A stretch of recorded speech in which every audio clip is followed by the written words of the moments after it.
আসসালামু আলাইকুম প্রিয় ফুটবল ফ্রেন্ডস। ফিফা যে এই ফুটবলটাকে নিয়ে একটা বাণিজ্য করছে সেই বিষয়টা হয়তো আপনারা অনেকেই জানেন না।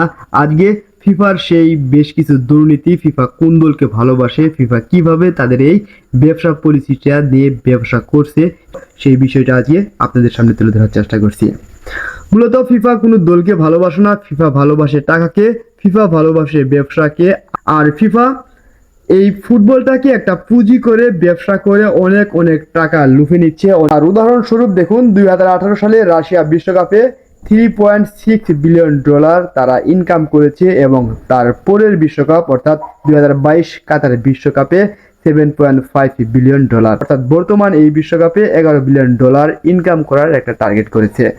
এই যে রিডাবল হারে তাদের ইনকাম বাড়াচ্ছে, এর কারণটা কি? আর এই ইনকামটা ফিল আপ করার জন্য যে দলকে ফাইনালে আনার দরকার তারা বিভিন্ন সুযোগ সুবিধা, বিভিন্ন ম্যাচি ফিক্সিং করে কিংবা ভিআর এর বিভিন্ন ডিসিশন দিয়ে রেফারিকে সিস্টেম করে তারা সেই দলটাকে ফাইনালে নিয়ে আসবে। অর্থাৎ কোন দল ফাইনালে যাবে, কোন দল ভালো করবে, তাদের আন্ডারে সেই দলগুলো আসবে। ফিফা আর্জেন্টিনাকে কোন দিক থেকে ফেসিলিটি দিচ্ছে সেই বিষয়টা যদি আপনাদের একটু জানাই। এই ধরুন আর্জেন্টিনা এবং ইজিপ্ট ম্যাচে ইজিপ্ট যখন 2-0 গোলে এগিয়ে যায় তখন তারপরে আর্জেন্টিনা মাত্র 11 মিনিটের ব্যবধানে 3টি গোল করে 3-2 গোলের ব্যবধানে জয়লাভ করে। অর্থাৎ এখানে যে গোলটা বাদ করা হলো সেখান থেকে লিসান্দ্রো মার্টিনেজকে একটা ফাউল করেছিল, সেই ফাউলটা রেফারি প্রথমেই বাঁশি বাজাননি। যখন প্রতিপক্ষ প্লেয়ার সেই বলটা নিয়ে গিয়ে আর্জেন্টিনার জালে গোল করলো তখন প্রায় 10 গজ দূরে আসার পরে রেফারি সেই গোলটাকে বাতিল করে আর্জেন্টিনার সেই ফাউলটাকেই ভিআর চেক করে পেনাল্টি দিয়ে দিল। অর্থাৎ মোহাম্মদ সালার দলের যে গোলটা হলো সেই গোলটা ফিফা বাতিল করে দিল। আর অন্যদিকে লিসান্দ্রো মার্টিনেজকে যে প্রায় 2 মিনিট আগে অর্থাৎ 110 গজ পূর্বে এই ডিফেন্স থেকে ঠিক এই ডিফেন্সে যে একটা ফাউল হয়েছে সেই ফাউলটাকে প্রায়োরিটি দিল, আর এখানে সালাদের সেই গোলটা একেবারে বাদ করে দিল। তার আগে আমরা যদি সুইজারল্যান্ডের ম্যাচের কথা বলি, সেখানে এমবোলোকে লাল কার্ড দেখে দেয়। প্রথমেই এই লাল কার্ডের বিষয়টা আপনার একটু জানা দরকার। প্রাদেশ এমবোলোকে একটা চার্জ করেছিল, সেখানে যদিও ফাউল হয়নি, রেফারি ভুলবশত মূলত প্রাদেশকে একটা হলুদ কার্ড দেয়। কিন্তু কোচ স্কালনি যখন সেটা ভিআর চেক করেন তখন ফলাফল আর দিতে পারলেন যে প্রাদেশ এখানে কোনো বডি চার্জ করেনি, অর্থাৎ ফাউল করেনি, বরং সেই বরং সেই বিল এমব্রোলো তিনি একটা ফাউল আদায় করার জন্য ডিবক্সে একটা পেনাল্টি পাওয়ার জন্য তিনি নিজের ড্রাইভ দিয়ে পড়ে গেছেন। আর রেফারি যখন এই বিষয়টা শনাক্ত করতে পারলেন তখন সেই হলুদ কার্ডটার পরিবর্তে আরেকটা হলুদ কার্ড এমব্রোলোকে দেয়। এমব্রোলো আগে আরেকটি হলুদ কার্ড পেয়েছিল, আর দুইটা হলুদ কার্ড মিলে সে একটা লাল কার্ডে পরিণত হয়। তখন এমব্রোলোকে মাঠ ছেড়ে আসতে হয়। অর্থাৎ রেফারি যে এখানে ভুলভাল ডিসিশন দিয়েছেন এখানে কিন্তু ফিফার রেফার করছে। অর্থাৎ রেফারি চাইলে এমবোলোর সেই ফাউলটাকে গণ্য করতে পারতো, আর্জেন্টিনার বিপক্ষে একটা পেনাল্টির বাঁশি বাজাতে পারতো। কিন্তু এই যে এমবোলোকে ফাউল না দেয়া বরং প্রাদেশকে ফাউল দিয়ে এমবোলোকে আবারও ওই যে ভান করার একটা অজুহাতে সেই ফাউলটা কেড়ে নেওয়া, এভাবে মেক্সি ফিক্সিং করে দুর্নীতি করে ফিফা আর্জেন্টিনাকে ফাইনাল অবধি নিয়ে এসেছে। ফুটবল বন্ধুরা, যারা আর্জেন্টিনা ফ্যান রয়েছেন তারা হয়তো মনে কষ্ট পাবেন। আমিও 2006 সাল থেকে আর্জেন্টিনাকে মনে প্রাণে ভালোবাসি।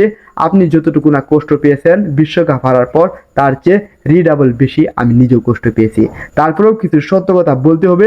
রিকোয়েস্ট করছি শেষ পর্যন্ত ভিডিও জুড়ে থাকুন, বিস্তারিত বিষয়গুলো বোঝার চেষ্টা করুন, তাহলে আপনিও আমার সাথে একমত হতে বাধ্য থাকিবেন। এরপরে আলজেরিয়ার ম্যাচে মেসি যে আইসো মান্দিকে একটা ফাউল করেছিল, অর্থাৎ ডিবক্সের ভিতর আইসো মান্দিকে ট্যাকল করার জন্য মেসি পিছন থেকে তার পায়ের গোড়ালিতে একটা বডি চার্জ করে, অর্থাৎ পা দিয়ে একটা লেগ মারে। আর সেখানে মেসি লাল কার্ডের যোগ্য ছিল। প্রতিপক্ষ ভিআর চেক করেছিল কিন্তু রেফারি কোনো লাল কার্ডের বাঁশি বাজাননি। লাল কার্ড তো দূরের কথা, সেখানে একটা হলুদ কার্ড দিলে দেওয়াই যেত। একটা হলুদ কার্ডও সেই ম্যাচে মেসিকে দেওয়া হয়নি। এখানে একমাত্র কারণ মেসি ছাড়া যদি অন্য কোনো প্লেয়ার হয়তো সেখানে অবশ্যই লাল কার্ড পেত। যেহেতু Messi one of the greatest player, মেসির সম্মান রক্ষার্থে সেই ম্যাচে মেসিকে লাল কার্ড দেওয়া হয়নি। তাছাড়া মেসি এমন একজন জেন্টল প্লেয়ার যে কিনা সচরাচর এই ধরনের ভুল করেন না, কখনো প্লেয়ারকে ফাউল করেন না। তার জন্যই মেসির কোয়ালিটি, মেসির আদর্শের জন্যই সেই ম্যাচে মেসিকে ফাউল দেওয়া হয়নি। তবে রেফারি যদি চাইতেন তিনি একটা লাল কার্ড মেসিকে দিতেই পারতেন। আমি আবারও বলছি, সেই ম্যাচটাতে মেসির সম্মান রক্ষার্থেই মেসিকে ফাউল দেওয়া হয়নি। ফাইনাল ম্যাচে এনজোর ফাউলটা নিয়ে যদি আসি, এনজো প্রথমে একটা হলুদ কার্ড পেয়েছিলেন, তারপরে যে একটা ফাউলের জন্য এনজোকে লাল কার্ডে দেওয়া হয়, মূলত সেটা ফাউলই ছিল না। এনজো ফার্নান্ডেজ তিনি বল নিয়ে এগিয়ে আসছিলেন, তেরে ফুরে আসছিলেন, আর তখনই প্রতিপক্ষ একটা প্লেয়ার যখন এনজোকে বাধা দিতে আসে আর এনজোর বডির সাথে টাচ লেগে প্রতিপক্ষ প্লেয়ারটা কয়েকটা ডিগবাজি দিয়ে মাঠে পড়ে যায়। এখানে এনজোর কোনো দোষই ছিল না, বল এনজোর পায়ে ছিল আর এনজো বলমুখী ছিল, সেখানে ফাউল দিলে প্রতিপক্ষ প্লেয়ারকে দেওয়া উচিত ছিল, কিন্তু এনজো ফার্নান্ডেজ যেহেতু মাটিতে পড়ে যায়নি আর অন্য প্লেয়ারটা পড়ে গিয়েছিল, সেই জন্য এনজো ফার্নান্ডেজকে লাল কার্ড দেওয়া হয়। ফাইনাল ম্যাচে রেফারি ফিক্সিং ছিল কিনা, রেফারি পক্ষপাতিত্ব করছে কিনা, সেই বিষয়টা আপনারা একেবারে বুঝতে পারবেন। যেমন উভয় দল প্রায় সমান সমান ফাউল করেছে। আর্জেন্টিনা ফাউল করেছে 21টি আর স্পেন ফাউল করেছে 25টি। এই 25টি ফাউলের মধ্যে 5টি হলুদ কার্ড পেয়েছে আর্জেন্টিনার প্লেয়ার, আর অন্যদিকে 22টি ফাউল করার পরেও স্পেনের একটা প্লেয়ার হলুদ কার্ড কিংবা লাল কার্ড পায়নি। এনজো ফার্নান্ডেজ দ্বিতীয় ফাউল করার কারণে তিনি লাল কার্ড নিয়ে মাঠ ছেড়তে বাধ্য হয়েছেন। তারপরেও এত ফাউল করার পরেও শুধু আর্জেন্টিনার 5টা ফাউল, একটা লাল কার্ড দেওয়া হয়েছে, অন্যদিকে স্পেনের প্লেয়ারকে কোনো কার্ডই দেওয়া হয়নি। এখানে রেফারি ফিক্সিং করেছে। তাহলে কথা হলো যে ফিফা আর্জেন্টিনাকে একেবারে কোয়ার্টার পর্ব থেকে অর্থাৎ বাছাই পর্বের মেসি থেকে ফাইনাল অবধি নিয়ে গেল, এখানে ভিআর সুযোগ সুবিধা দিল, মেসি ফিক্সিং করলো, নানান সুবিধা দিয়ে মেসির দলকে ফাইনাল অবধি নিয়ে গেল। নিয়ে যাওয়ার প্রথম কারণটা কি? প্রথম কারণ হলো টাকা। ওই যে বললাম, ফিফা কোনো দলকে ভালোবাসে না, ফিফা ভালোবাসে টাকাকে, ফিফা ভালোবাসে তাদের পলিসিকে, তাদের ব্যবসাকে। যদি এখানে কেপ ভার্দে কিংবা অন্য একটা দল যেমন মিশর, বেলজিয়াম বা আদার সাইড যে থার্ড পার্টি দলগুলো আছে, এগুলো যদি ফ্রান্স, ইংল্যান্ড কিংবা স্পেনের সাথে মুখোমুখি হতো ফাইনাল ম্যাচে, তখন কিন্তু ফিফা এই ম্যাচটা থেকে বেশি একটা স্পন্সরশিপ পেতেন না, বেশি একটা টাকা ইনকাম করতে পারতেন না, এখানে তাদের ব্যবসাটা জাঁকজমক হইতো না। তার জন্য ফিফা চেষ্টা করেছে টপ লেভেলের দুই একটা দলকে ফাইনাল অবধি নিয়ে যাওয়া, আর সেখানেই তাদের ব্যবসা হবে, সেখানে তাদের টাকা হবে। এখন আর্জেন্টিনার অতীতের ইতিহাসে যদি একটু দেখে আসি, আপনারা দেখবেন ম্যারাডোনা ঠিক 1986 সালে শেষে বিশ্বকাপ জিতেছিলেন, আর তারপর থেকে 2022 বিশ্বকাপে আর্জেন্টিনা বিশ্বকাপ জিতল।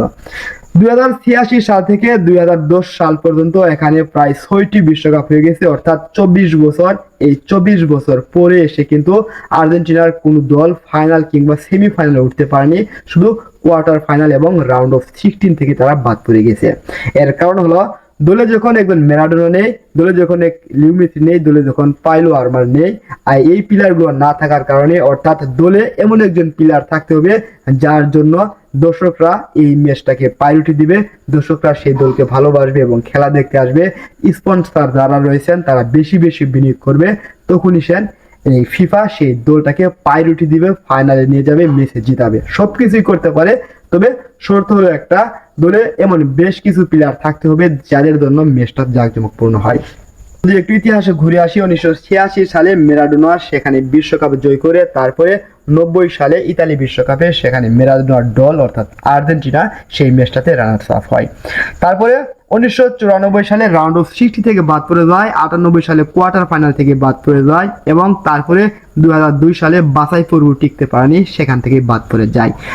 2006 সালে কোয়ার্টার ফাইনাল এবং 2010 সালেও কোয়ার্টার ফাইনাল থেকে বাদ পড়ে যায়। এখন কথা হলো, এই যে 86 সাল থেকে 2010 সাল পর্যন্ত আর্জেন্টিনার দলে এমন কোনো তারকা ছিল না যার জন্য ফিফা তাদের পক্ষপাতিত্ব করবে, ফিফা সেই দলটাকে প্রায়োরিটি দিবে। এখন আপনারা বলতে পারবেন 2014 সালে কেন আর্জেন্টিনাকে প্রায়োরিটি দিয়ে ফাইনাল অবধি নিয়ে গেল? মেসি তো 2006 সাল থেকে জাতীয় দলের হয়ে খেলছেন। এখন বলবো ভাই, মেসি যখন শুরু করেছিলেন জাতীয় দলের ম্যাচে খেলা, তখন কিন্তু মেসি আর সেই বর্তমানের মেসি ছিলেন না। তখন মেসি 2006 বিশ্বকাপে একটা গোল করেছিলেন, 10-এ কোনো গোলই পাননি, আর 14 সালে আসে মেসি 4টি গোল করেছিলেন, অ্যাসিস্ট করেছিলেন 2টা। এই যে মেসির যে একটা রিদম শুরু হয়েছিল 2010 সাল থেকে 2026 পর্যন্ত মেসির প্রাইম টাইম চলছে।